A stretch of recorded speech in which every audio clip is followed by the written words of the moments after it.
one other question that she asks, and a lot of people ask this question, and I think it's a good question, so we're going to also address it really quick. So she goes, I'm on board with many things. There are still questions I have, but I can definitely see why there are so many flat earthers.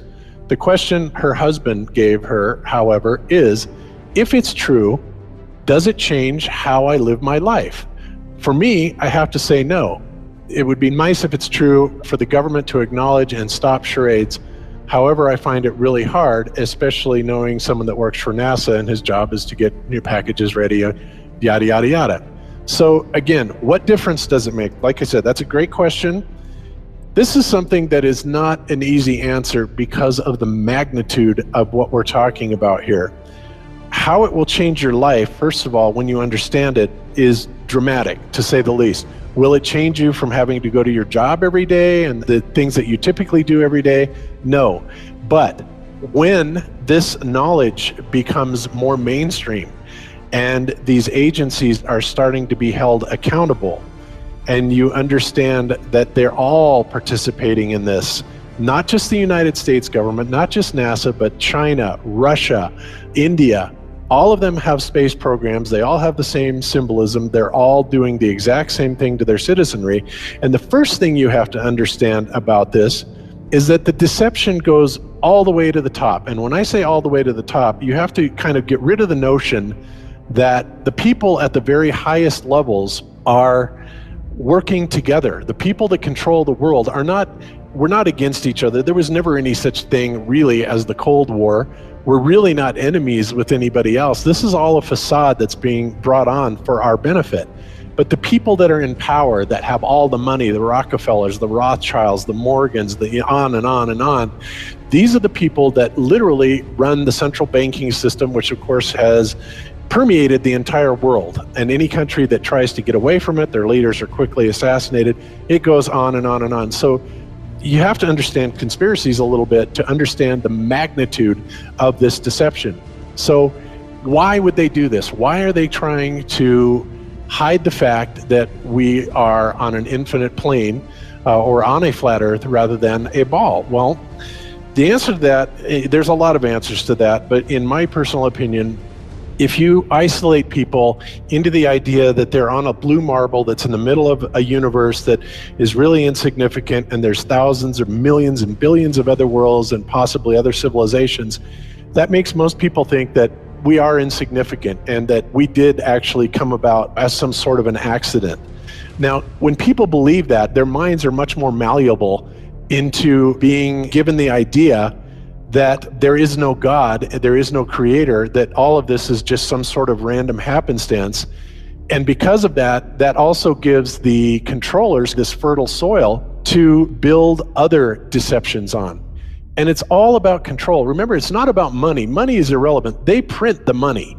Money is just something that you and I agree has value, but it really is just pieces of paper, right?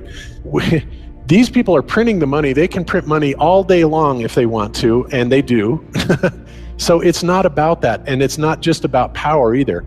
It's about total control, mental, physical, spiritual, every way, shape, and form possible. And to wrap your head around this type of deception, whether you're religious or not, if you're religious, then you understand that this is Satan's plan all along. If you're not religious, then you need to understand that people are power hungry and they will do anything to gain and maintain this type of control. So I've kind of ranted on this a lot. So John and Jaron, if you would add into this for my relative and kind of elaborate on what I've said. I would just add that a lot of people don't realize it, but really the fundamental cornerstone of nihilism, and really nihilism is sort of the most profound version of atheism. Really, atheism is probably the most popular quote-unquote religion, at least in America and probably worldwide. There's more atheists at heart because of one simple fact, and that is this whole Copernican principle, or this Big Bang Theory universe where the entire planet and even the galaxy are like a mere speck of dust and completely insignificant in the grand scheme of things. So from that perspective, if the Earth itself is just nothing special, in the grand scheme of things, then how could anything that we do in our lives be of remote consequence whatsoever? And so this whole mindset, again, is sort of the founding cornerstone of atheism and ultimately nihilism. However, when people realize that the Big Bang is a load of theoretical bollocks, then it really changes this entire foundation of the world's perspective of this ultimately nihilist viewpoint. And so even if you don't consider yourself religious, that's probably because you've been affected by this culture that is ultimately nihilist. Yep, well said. And I think so obvious when you look at, and Bob, you put it perfectly, that just what the money system has done to this country and to the world, really. In the book, Why a Bankrupt America, it said that the Federal Reserve pays the Bureau of Engraving and Printing approximately $23 for each 1,000 notes printed. So $10,100 notes, which is $1 million, cost the Federal Reserve $230. So they then secure a pledge of collateral equal to the face value of the US government. And that collateral is our land, labor, assets. And then it's collected by their agents, who are the IRS, not our agents. And by authorizing the Fed to regulate and create money, and thus inflation, basically, Congress gave private banks power to create profits at will. That's what they do. It's all about making profits for themselves. And you have to remember how big of a conspiracy this is. This isn't talking about just the JFK thing or isn't talking about just 9/11. It's on an umbrella kind of system to where it is the biggest deception that there is. It actually exposes every other deception, and nothing else brings down the power of the elite because it really exposes education, science, the economy, television, museums, universities. Think of all the things that have been fooled.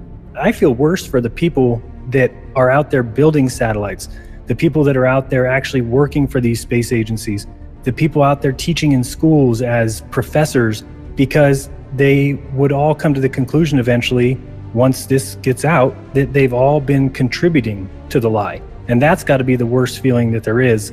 And that's why you have a hard time with a Neil deGrasse or a Bill Nye, these guys ever even considering that the earth might not be what they were taught, because they understand if it's not, then their entire lives have been about promoting the lie. They are tool pieces for the elite, for the lie system, and it really destroys everything. And I'm a perfect example, John, of what you were talking about. When I realized religion had some things in it that didn't quite fit with my reality and I was done with it, I realized there was many lies there. I popped out of that, and the one place that's there with open arms, calling for you, saying, we tell nothing but the truth, we're all about facts and evidence, is science. And I went there with my arms open, ready to embrace them, and said, oh, thank you. I'm so glad you're here, because over there I was just getting lied to left and right. And now I know science is the place to go. Now, thank goodness I'm into research and things that I wanted to know everything about it. I wasn't comfortable in just saying, well, now I realize religion's a lie. I'm just going to be scientific and promote science and just say the word science when anybody talks to me. It would have been really easy. I could have paraded myself around and been really Mr. Smart Guy and been able to debate Christians, and would have been really easy for me. But instead, I decided to look into it. I wanted to know, why is evolution real? Where is the evidence? Why are these things facts? How do they know the age of the earth? And the more and more I looked into it, and the more I asked these so-called science backers, the more I realized it was another religion. And that's ultimately, and I'll admit it, an atheist for probably 6 months. And thank goodness I looked into that science. But I notice out there all these other guys who are just making these debunk videos or calling us crazy. The difference between me and them is that they don't want to research it, or they don't know how to research past the deception layer. I mean, you have to understand, this is the biggest deception ever. It can never be let out. So if you're looking for, well, why does Jaron say this? And you go look up Google or something like that, and you just search it one time and don't try and look at any other sources besides the mainstream sources, then you shouldn't be surprised that you're going to get the exact answer you're looking for. That's only going to confirm what the elitists, or what these people who are fooling us from the top down, what they want you to find. And then they go and make videos claiming these are evidence that we're wrong. And they say, well, these guys didn't even research it. If they would have looked it up one time, they would have found it. That's crazy talk. If you think we don't know the mainstream reasoning behind it, that we don't need to bring that up to people, because anybody like you can go look it up and find that exact answer. That's not doing research.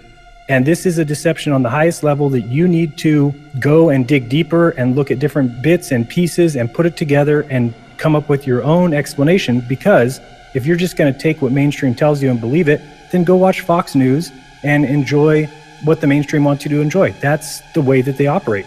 So I just think when it comes down to people asking, how does it affect my life?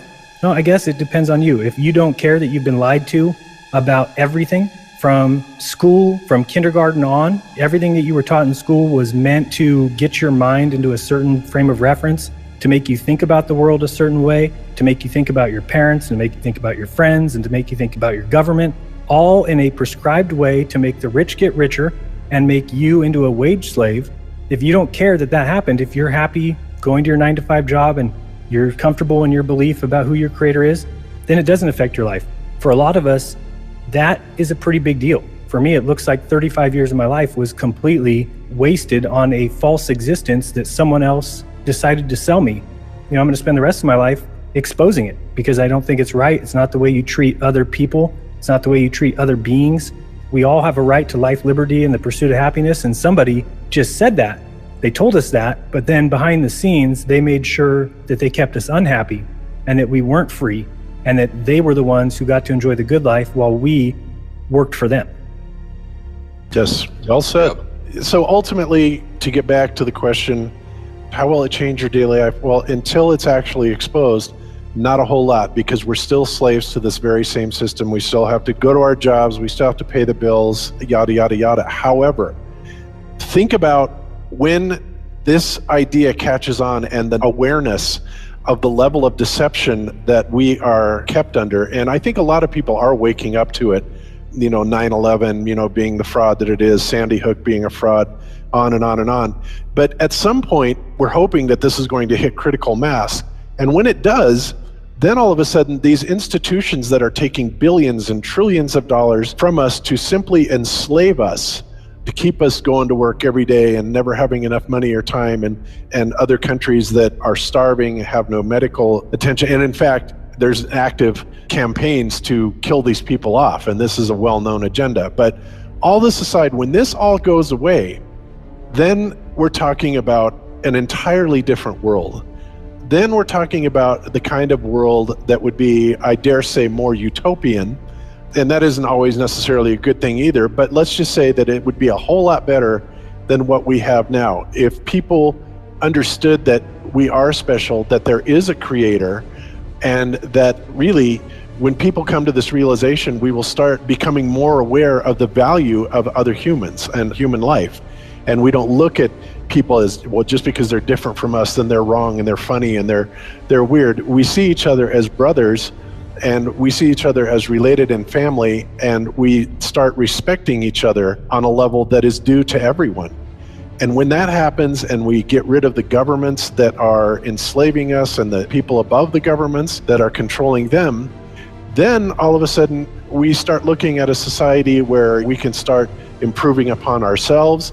We can start making our own technologies that will benefit humanity instead of the elite usurping all these technologies and using it for themselves against us.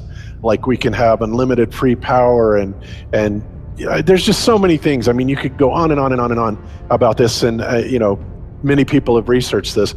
But at that point, everything changes. Absolutely everything changes, because we no longer are living in a slave world. We're living in a truly free world where everybody is sovereign and everybody has much more respect for other selves, other people. So that's pretty much the answer to that question. So it is a big thing. It really is. You can't just brush it off as saying, what difference does it make? It's not going to change anything. Au contraire, not only will it change things, it will change things in it'll bring us to an entirely new paradigm, an entirely new way of life.